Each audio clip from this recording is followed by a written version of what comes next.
Hi, have you been a victim of vacation rental fraud? Or do you think you're about to become a victim? If so, please visit my site, uncoverfraud.com, and tell me your story. This is my story of how I almost became a victim of vacation rental fraud. It is unbelievable. Hi, welcome back. My name is David Malamed. I'm a fraud investigation expert, and today I want to talk to you about cottage rental fraud. It almost happened to me. So I want to tell you what happened, and then I want to show you how you can prevent it from happening to you. You know, I decided with my wife that we were going to rent a cottage, and I went to the websites and I started combing through them. Some of the sites you put in the criteria that you want, and some of the sites you leave a classified ad telling them what you're looking for.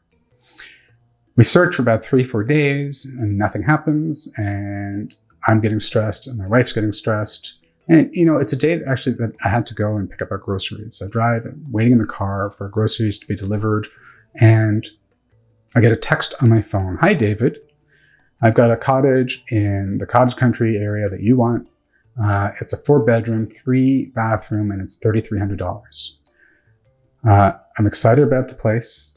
And the first thing I do is I pick up my phone and I push dial because I figure the person is texting me and I don't want to lose them. I don't want to lose the place.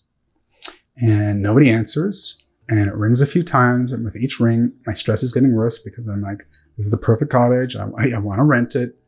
And suddenly an answer machine comes on. And I kind of remember hearing, hi, you've reached David something. And I put it down and I get another text. And the person on the other side says to me that they can't talk to me, but they can talk to me in about half an hour. But I'm pretty determined and I don't want to lose this opportunity. So I ask them their name and they tell me their name is Orlando Bennett. Orlando Bennett, just as a sidebar, you know, when I Google it, I see that Orlando Bennett is a Jamaican hurdler. So he's this athlete, and maybe it's coincidence or maybe it's a pseudonym. But I keep going and I ask for pictures and I suddenly get 6-7 pictures of the most gorgeous cottage you've ever seen. Beautiful bathrooms, everything's made out of wood. You go outside and there's lawn and there's a beautiful lake with a dock and it's perfect. And I want this place. So I'm texting and I said, you know, what do I need to do to secure the place? And I'm expecting him to say, I send you a contract and then you give me a deposit. And he said, all you got to do is e-transfer me $1,000. And as soon as he said that, I knew it. I knew that something was wrong. So I suddenly put on my fraud investigation hat and I start doing my stuff. First, I say to Orlando, look, I can't deposit $1,000, but I can give you $500. And within seconds, Orlando texts me back, no problem. And now I know that I've got him. And I asked him, how do I get you the money? And he said to me, here's my banking information. He gives me his banking information with his name, and it's a financial institution that I know. And I find that interesting. And he said to me, you make the deposit or you make the e-transfer, and as soon as you've done that, take a picture of it, send it to me, and you've secured the cottage. So I say to Orlando, I'm fine to send you the money, but I don't know who you are and you don't know who I am. So send me a picture of your driver's license. And I didn't think he was going to send it to me, but I was interested to see what would happen. He said, why do you want my driver's license? And I said, well, at least I'll know who you are and where I'm sending my money to. And he said, look, and he said it pretty harshly. He said, if you want to rent a cottage from someone you know, go rent a cottage from someone you know. And I didn't want to lose him. I wanted to keep going. So I waited a few minutes and I said to him, Orlando, I'm going to make the e-transfer. In fact, I'm making the e-transfer and I've made it and I want to give you the password. He kind of asks me, password with a question mark. And I said, yeah, I want to give you the password, but I just need a picture of you, at least a picture. And Orlando sends me a picture of an older gentleman standing in front of a very nice building, and Orlando's voice doesn't match with this older man's picture. And now I know I've found somebody who's trying to defraud people who are trying to rent cottages. So I start doing some investigating because I'm not satisfied that I almost got ripped off and, well, the next person's going to get ripped off. So what do?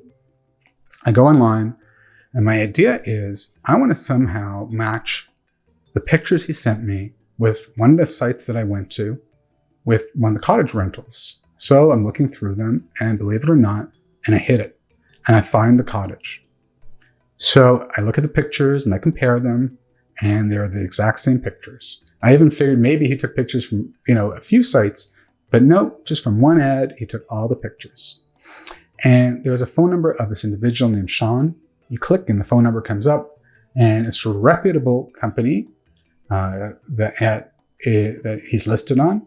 And I go a little bit lower down and I see that there's about 16 reviews of people saying, "Thank you, Sean. Thank you for the hospitality. The place was great," and all these things. And, it's not just consecutive dates, that it's dates that are spread out enough that I feel that Sean is legitimate.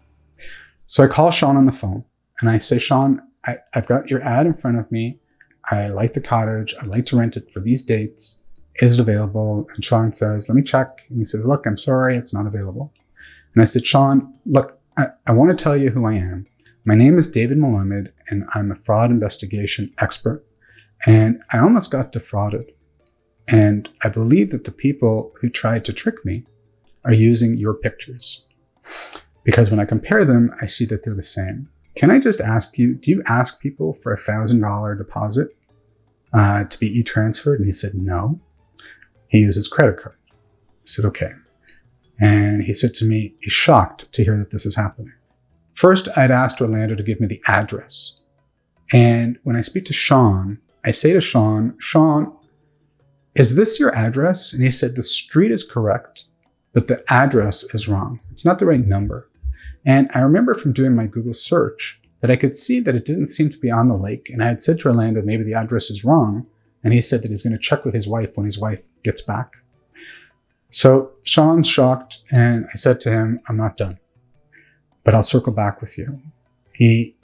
And I said to him, "Look, I want you to know that I'm a legitimate person. And what I do, go to my site, uncoverfraud.com, and you can see who I am." And he says to me, "Can I take your email?" I give him my email, and Sean emails me back. And he said, "Please, thank you." First, he says, "Thank you for letting me know what's going on, and please keep me in the loop." So now I start doing a bit more investigating. And I'm looking around and I think to myself, what is it that I can do to stop this from happening? So I look at my contacts in LinkedIn, and I see one of the heads of one of the banks for forensic accounting and fraud investigation. And I text him and I ask him for the specific number or contact information of the head of forensic accounting and fraud investigation at where the account is being held by Orlando Bennett. I get the number of the head, and I text her, or at first I tried to call her.